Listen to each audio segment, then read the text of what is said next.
Hi, in this tutorial we look at MTransformer, the plugin targeted at sound designers and music producers looking for new and fresh sounds.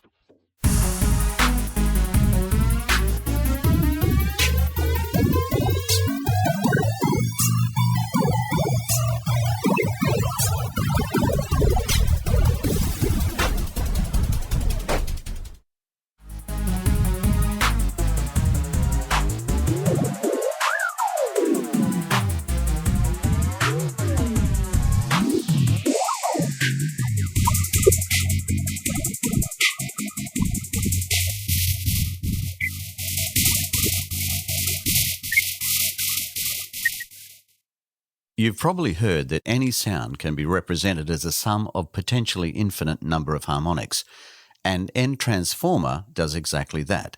It converts the audio into a series of separate harmonics and lets you modify their frequency and amplitude. Let's start from the basic parameters.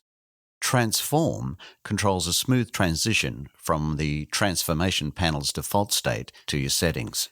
Don't confuse it with dry-wet controller, which sets the balance between an original and affected signals.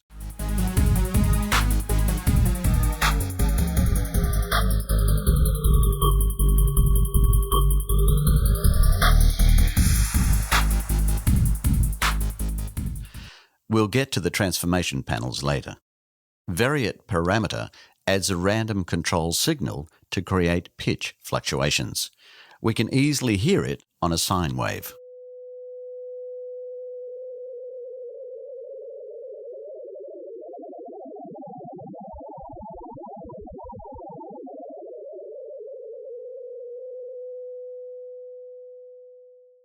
Another time to head into the bright lights, and it's a fine line, living up, sitting right. I've been a rock star, dirty girl, trash car. The world is mine, gonna take it to the skyline.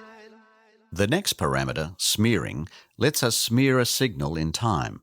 Reminds us of a short delay effect.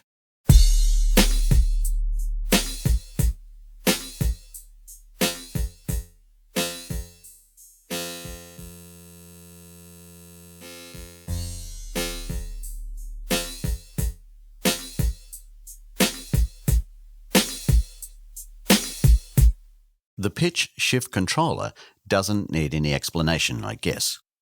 I need you every hour, every minute of the day.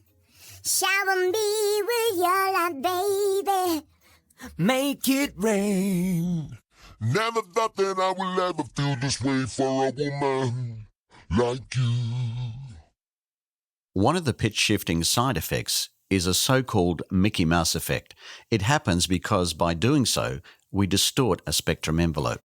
To minimize it, use the keep formants parameter. I need you every hour, every minute of the day. Shower me with your love, baby. Make it rain. Never thought that I would ever feel this way for a... And vice versa if you want to purposely shift formants. Try formant shift. I need you every hour, every minute of the day. Shower me with your love, baby. Make it rain. Unlike pitch shifting, frequency shift ignores harmonics relationship and treats each of them individually. That is, each harmonic gets shifted by the same amount on the frequency axis. Thus, we can shrink or stretch an entire spectrum. Notice significant difference between the pitch shift and frequency shift effects. I need you every hour, every minute of the day. I need you every hour, every minute of the day. Feedback is another interesting parameter. You know it from a delay effect, of course. However, here it plays a completely different role. Instead of adding a delayed signal back to the input, it adds a pitch shift version. As a result, this parameter adds new partials to the signal. I'll show you how it works with a sine wave. Here is M oscillator generating a 500 Hz sine wave. I pitch shift it 1 octave up first, so now it's a 1 kilohertz signal. If I increase the feedback parameter, I'll start getting new partials at 2, 4, 8, etc. kilohertz. Of course, if I pitch shift the sine wave to some arbitrary value, I'll get an inharmonious signal at the end. If I frequency shift the original wave by 500 Hz up to make it 1 kHz, then increasing the feedback parameter will give me harmonics at 1.5, 2, 2.5, 3, etc. kHz. The feedback parameter works in conjunction with the gain controller. That is, the higher the gain, the higher the feedback. Finally, let's get to the transformation shape panel, the heart of the plugin. The panel represents input and output signal frequencies on the horizontal and vertical axis correspondingly. An ascending line in the middle sets the relationship between them. By modifying it, we change the output spectrum. And to do that, we're going to utilize a shape editor. I'd recommend you learn it very well, as it can be found in almost every plugin from MeldaProduction. In the following example, I'd like to shift up a fundamental tone of a bass drum. For that, I need to find out its location on a frequency axis first. I can easily get it in MAnalyzer.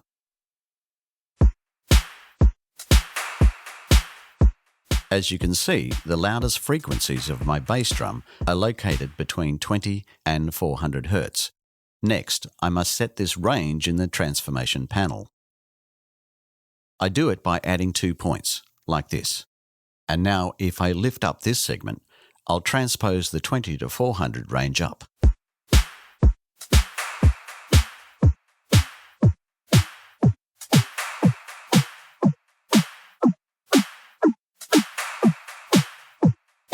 It was a very simple example, and those of you who are familiar with M multiband harmonizer could tell that they could do the same trick in there.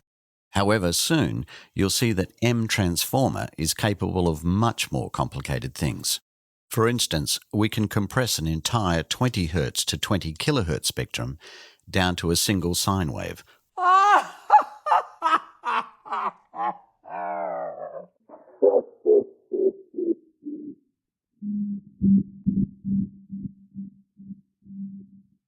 Or we can expand a narrowband signal into a full 20 Hz to 20 kHz range.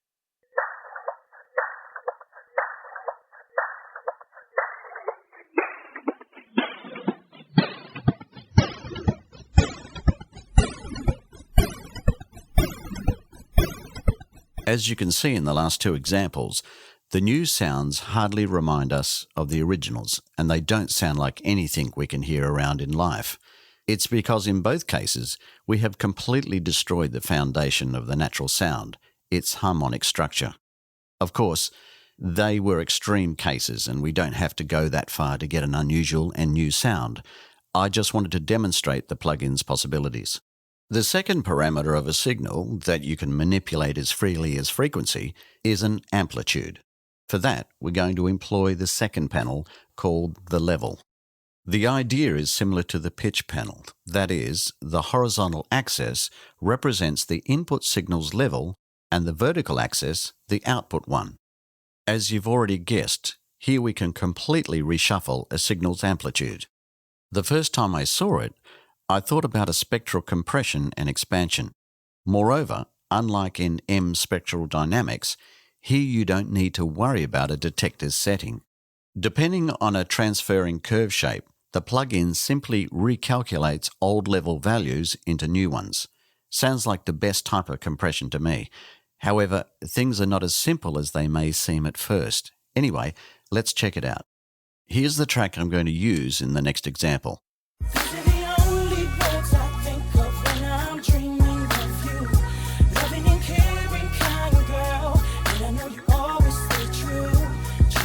Now, see what will happen when I bend up the middle line a bit.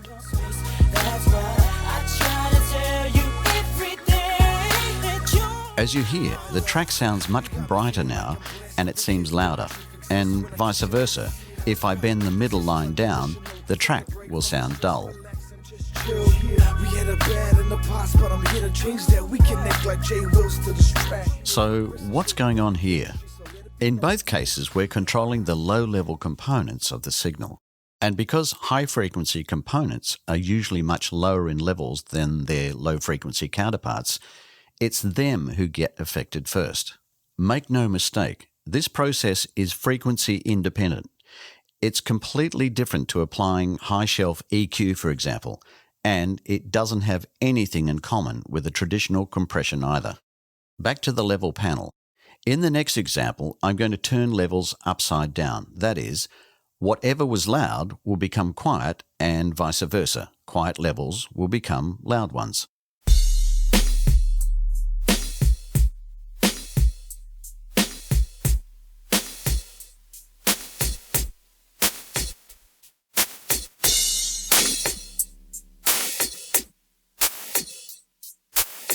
I bet I got you surprised again.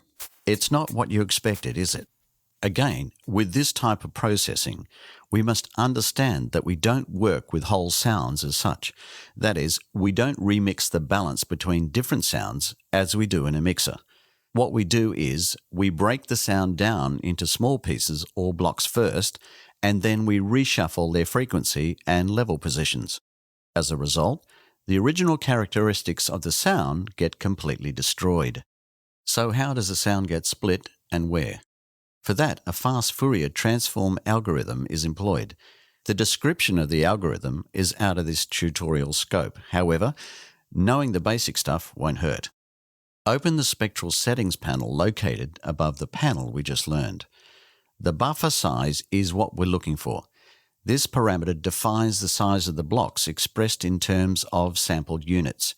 Here is how it works.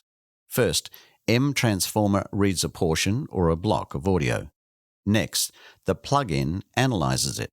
And now MTransformer is ready to change the block's parameters according to your settings. Since the plugin always needs some time to read a block of samples in advance, it introduces latency. The smaller the block, the shorter the latency. And the bigger the blocks, the more accuracy the plugin analyzes the audio. Thus, there is always a compromise between an efficiency and quality here.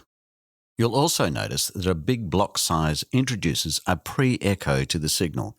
In the following example, pay attention to transients of drum sounds as I'm increasing the buffer size parameter.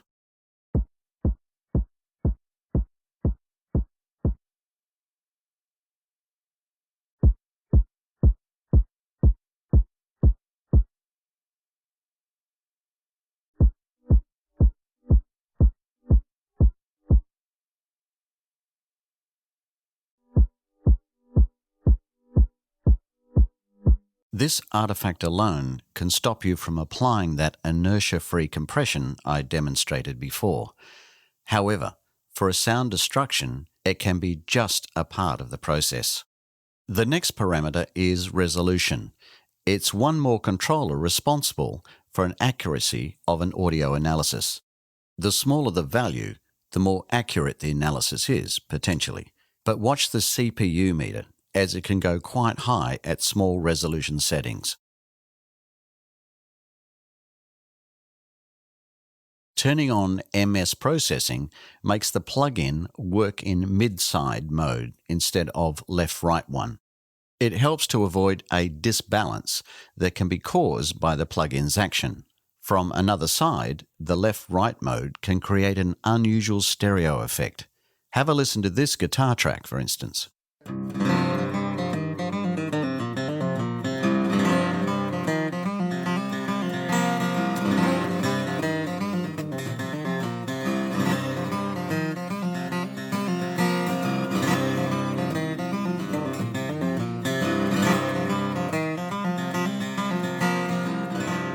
So there you have it, MTransformer, a pitch shift plugin on steroids.